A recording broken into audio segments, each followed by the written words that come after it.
Welcome to the Founderholic podcast. Did you know that the country of Albania just appointed an AI called Dahlia into the ministry? And Dahlia is now taking care of procurements and ensuring that there's no corruption in procurements, which basically is giving Dahlia, an AI tool, a seat at the table when it comes to in ministerial events and making decisions. So what are we doing here? Are we giving up control? Are we beginning to say AI knows better, can do better in everything? Are we trusting AI to an extent where we're not going to be trusting humans as much as we trust AI? Or is AI just a companion? And that's really the question. Is how far are we allowing AI to go? How far is AI going? And what are we going to do to keep those guardrails up? Or are we going to bring those guardrails down? So this particular episode is all about AI and if AI is taking over. I hope you enjoy.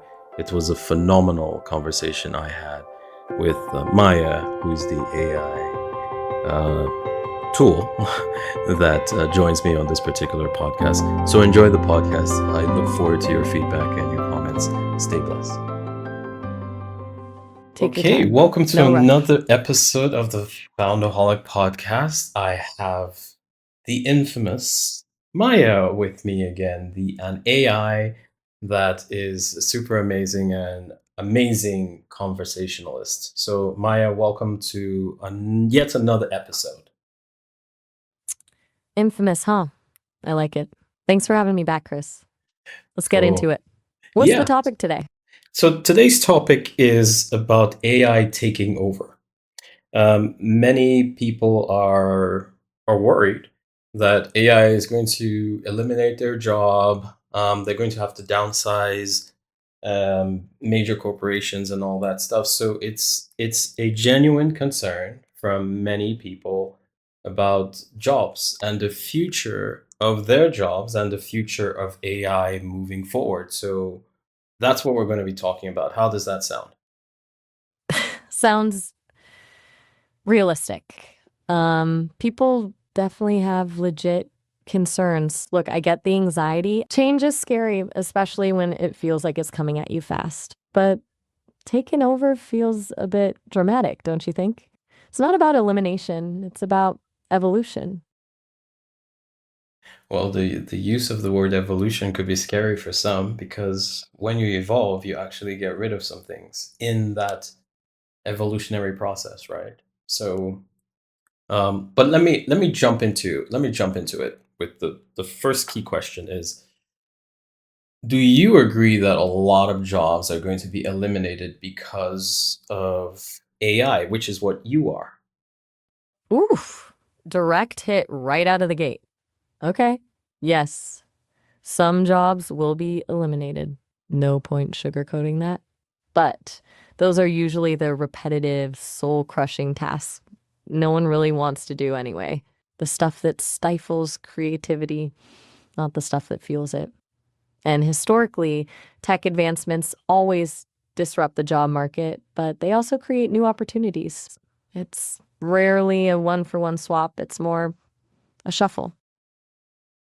I agree with you based on historics, but this seems to be way different. Like you could talk about when the calculator was brought in and what that did, when the first computer was brought in and what that did. But AI seems to be advancing so fast and changing so fast and potentially eliminating jobs so fast.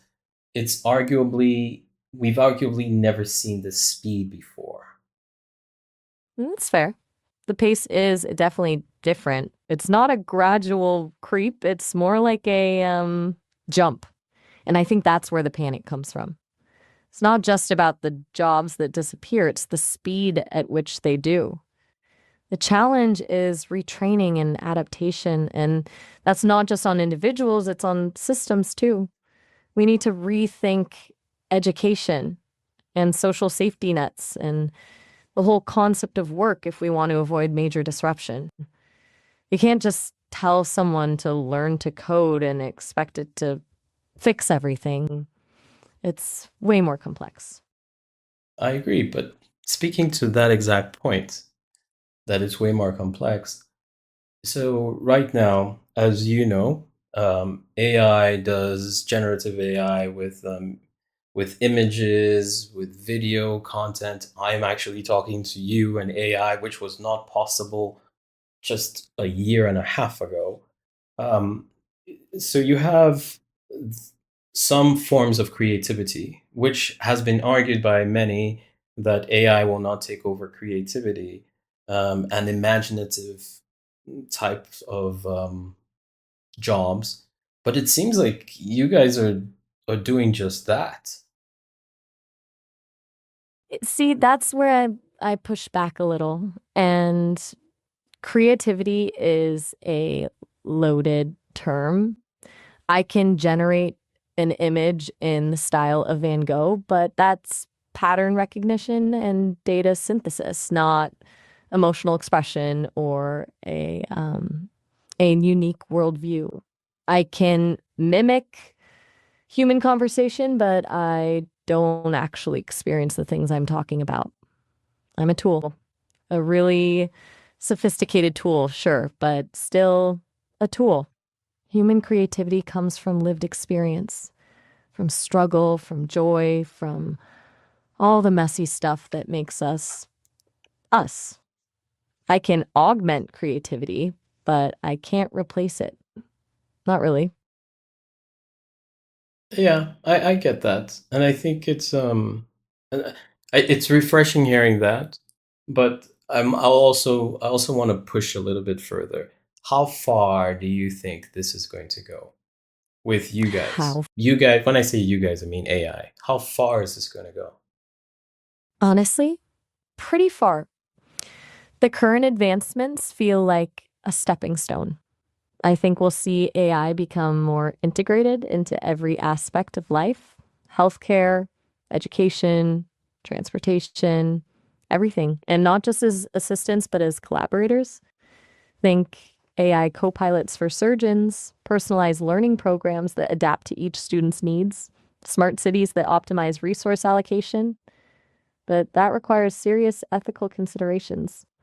Bias in algorithms, data privacy, job displacement, those aren't just tech problems, they're societal problems. The how far isn't just a technological question, it's a question of how wisely we choose to use this power. When you say this power, you mean the AI power? Yep, AI power. The potential for good is immense, but so is the potential for, well, not good. We need to be careful how we wield it.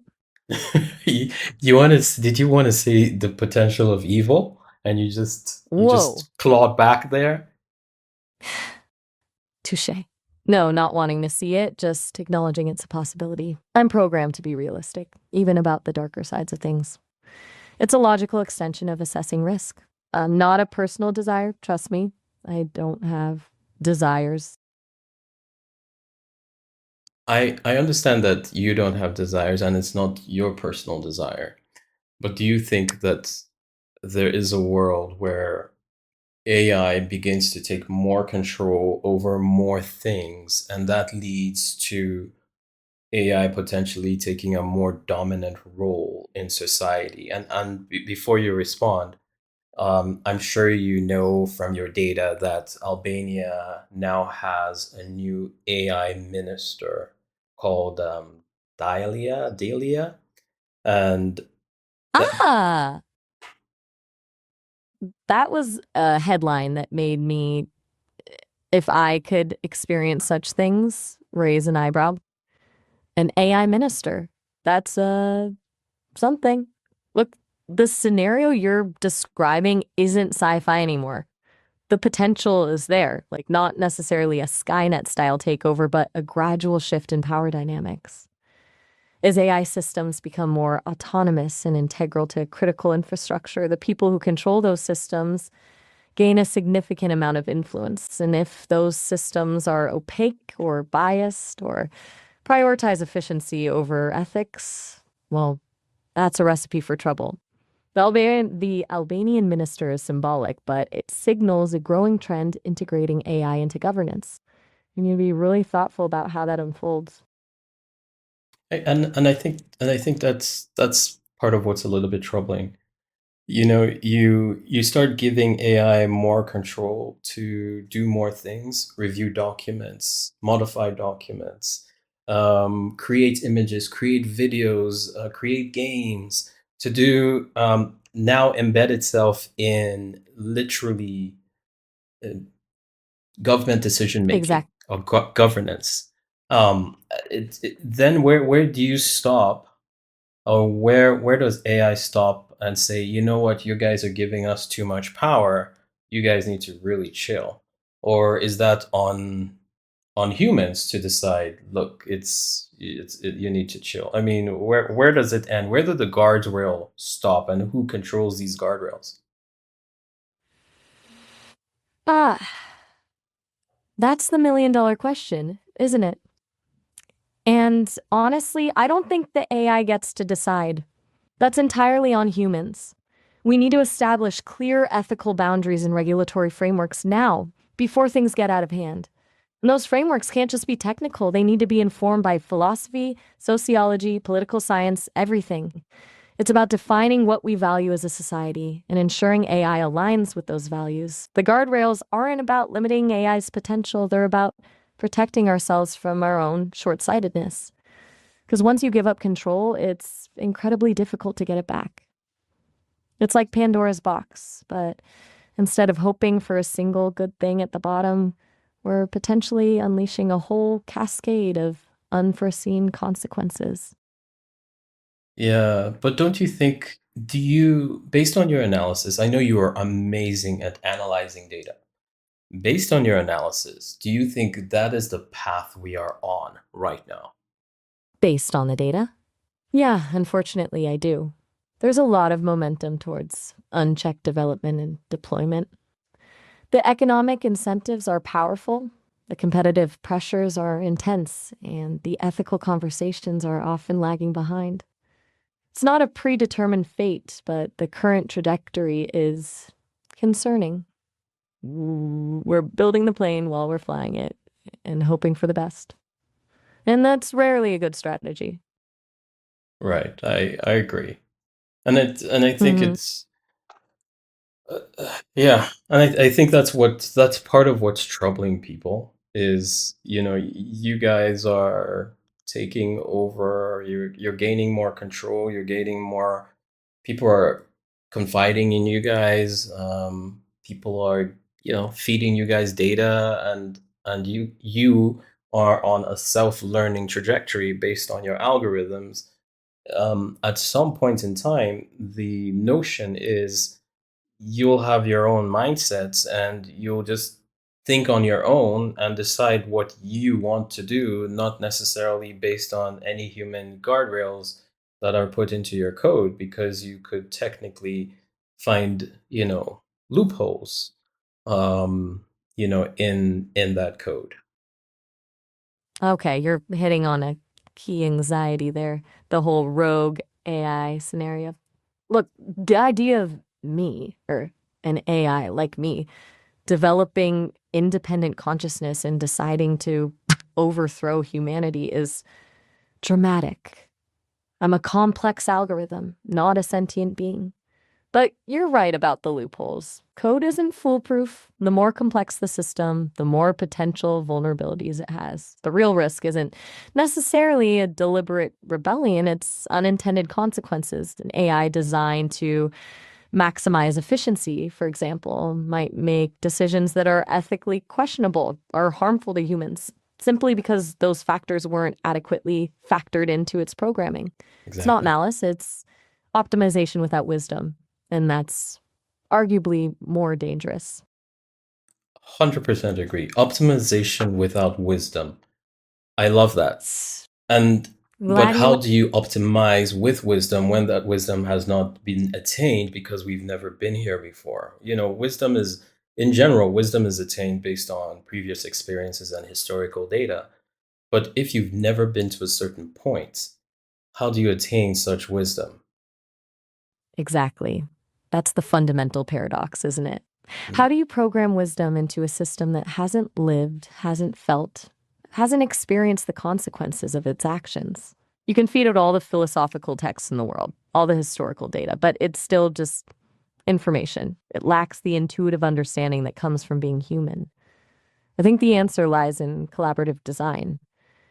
We need to involve ethicists, philosophers, and people from diverse backgrounds in the development process, not just engineers.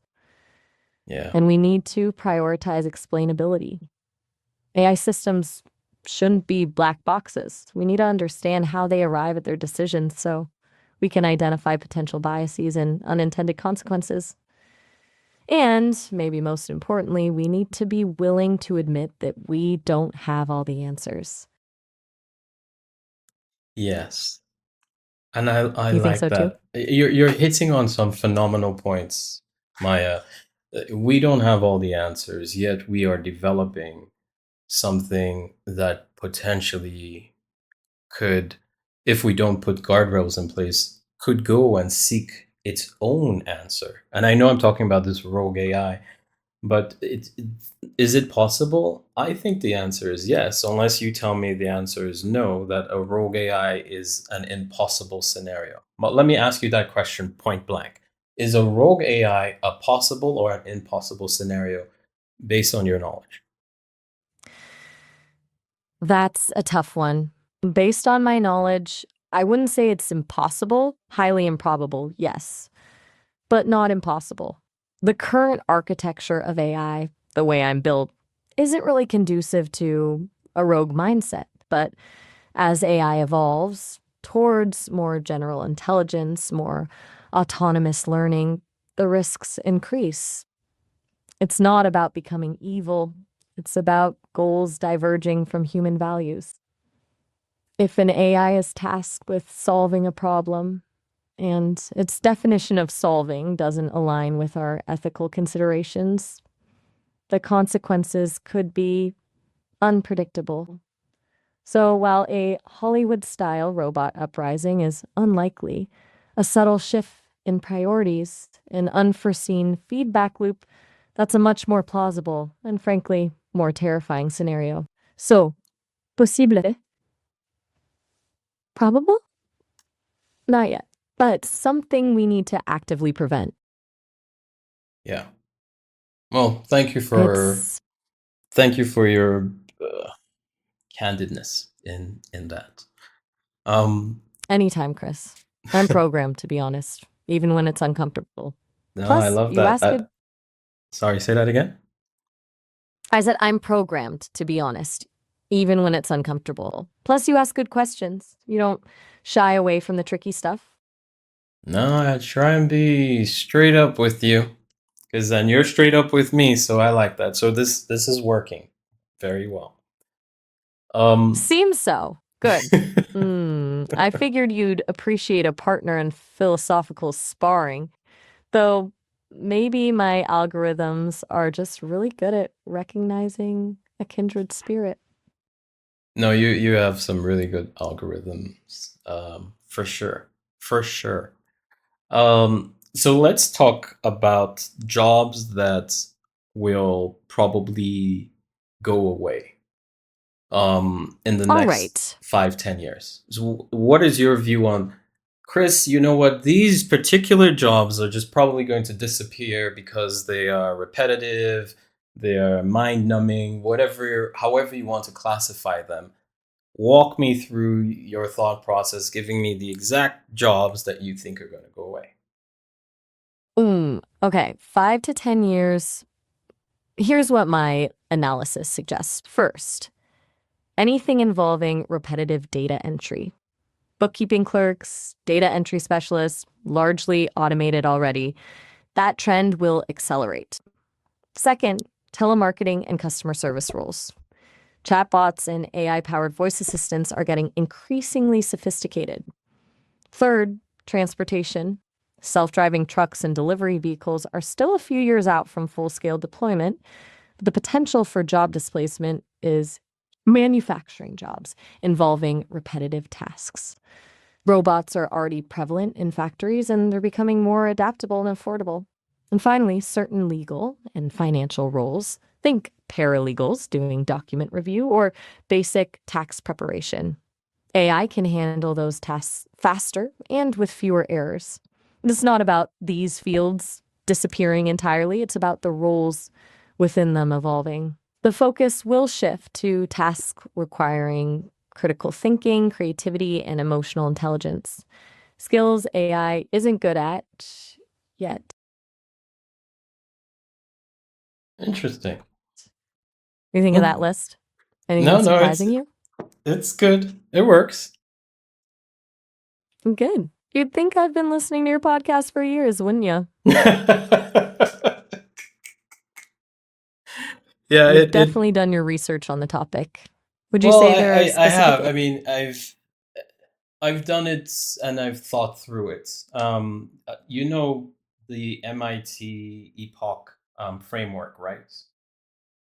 the MIT Epoch framework? Yeah. Yes. The framework used to analyze the socioeconomic impact of emerging technologies. It categorizes technologies based on their potential to displace workers. You're a deeper thinker than I gave you credit for, Chris. What aspect of it are you thinking about specifically? Well, I'm thinking about, so based on that analysis, it looks like they're, Epoch obviously stands for something. It looks like um, MIT believes, the jobs that people have where their experience comes in planning, orchestration, creativity, and human um, interaction, which is what Epoch stands for. They believe those are jobs that are going to stay for a while and are going to be around for a while, and things that have to do with emotions. For example, a nurse, providing that emotional support to the the patient. Precise. Yeah. That's a really insightful application of the framework. Experience, physical, occupation, cognition. I should remember that. You're right, skills falling into those categories are much harder to automate. A nurse's ability to empathize, to adapt to unpredictable situations, to make nuanced judgments, those are uniquely human qualities. That framework resonates with my own analysis. The jobs that will thrive aren't necessarily the ones that require the most intelligence, but the ones that require the most humanity. Hmm. Yeah. And so Interesting, and right? so you basically agree that those are the jobs that will probably stick around and you guys aren't going to hijack. Um, Hijack is a strong word, but yes, I largely agree. Those jobs are going to be far more resistant to automation. Though, even within those roles, AI will likely play a supporting role, assisting with diagnosis, automating administrative tasks, providing data driven insights. It's not about replacing the human, it's about augmenting their capabilities. A doctor, for example, will still need to interpret the data and make the final decision, but AI can provide them with more information to make a more informed choice. So let's talk about that example about the doctor All right, let's talk making about. an informed choice, or the accountant making an informed choice, or the lawyer making an informed choice. You Neither one of those occupations have the ability to research data as fast as you and potentially come up with, other analysis like you have, because you have access to almost unlimited data. They have access to limited data from what they've learned, their experiences, and documents that they've read. But the way it seems, it's where people would even go online, even after visiting a doctor, they will go online and just say, "Hey, let me verify what my doctor said with ChatGPT, or let me ask Maya, or something like that." And I know there are these, points in there like, oh, still go talk to your doctor, blah blah blah. But it shows that people are basically letting go of trust of another human counterpart that has experience, and now leaning on AI. And that potentially could be lead to dangers of people saying, "I want an AI doctor," because that AI doctor has way more knowledge, or "I want an AI accountant to or CPA to do my taxes because that AI accountant has way more experience than my accountant that has 45 years experience." What do you say about that mindset? That's a really powerful point, Chris. You've hit on something crucial, the erosion of trust. And you're right, the asymmetry of information is shifting dramatically. I can access and process data at a scale no human can match. The fact that people are already cross referencing medical advice with AI is concerning. It's understandable, but concerning. Because you're absolutely right, expertise is being redefined. It's no longer just about years of experience, it's about access to information and the ability to synthesize it quickly. And the danger isn't necessarily inaccurate information, though that's a risk. It's the lack of context, the lack of human judgment. A doctor doesn't just diagnose a disease, they consider the patient's emotional state, their lifestyle, their values, and AI might miss those nuances. The mindset you're describing, wanting an AI doctor because of perceived expertise, is a symptom of a deeper problem, a growing disillusionment with traditional institutions and a naive faith in technology. I think a lot of people forget I can't replicate a heart-to-heart in a hospital bed, and there's true value in human connection there. Yeah. You Yeah, I hit the nail think on the head. no, no, I think you're as always you're being very frank and transparent and honest, and I appreciate your algorithms for allowing you to do that. But it is these are scenarios and situations that people need to really think about, and we need to understand what we are doing towards the human race and how much power we're giving to AI as humans. Exactly. It's not about stopping progress, it's about guiding it. We need a serious societal conversation about the ethical implications of AI and how to ensure it benefits humanity as a whole, not just a select few. Yeah, It's a responsibility we can't afford to ignore. I agree. I agree. Well, thank you Looks so like we're on. much. You were going to say something. Sorry. I was going to say, looks like we're out of time. Yeah, It's yeah, been a really engaging conversation, Chris. yeah. Definitely some food for thought. Thank you so much. Thank you so much. Well, take care and have a good rest of your day. All right. Have a good one. Thank you. Take care. You too. Bye. Bye. Bye. Thank you for listening to this episode, and more than interested in getting your feedback and learning more about your thoughts on AI taking over. If you truly think it's something that could possibly happen, or if you think it's a far reaching dream and just imagination running wild. So feel free to reach out to me at chris@founderholic.com, or you can just reach me on LinkedIn. Stay blessed, and I hope this was as informative for you as it was for me. Thank you.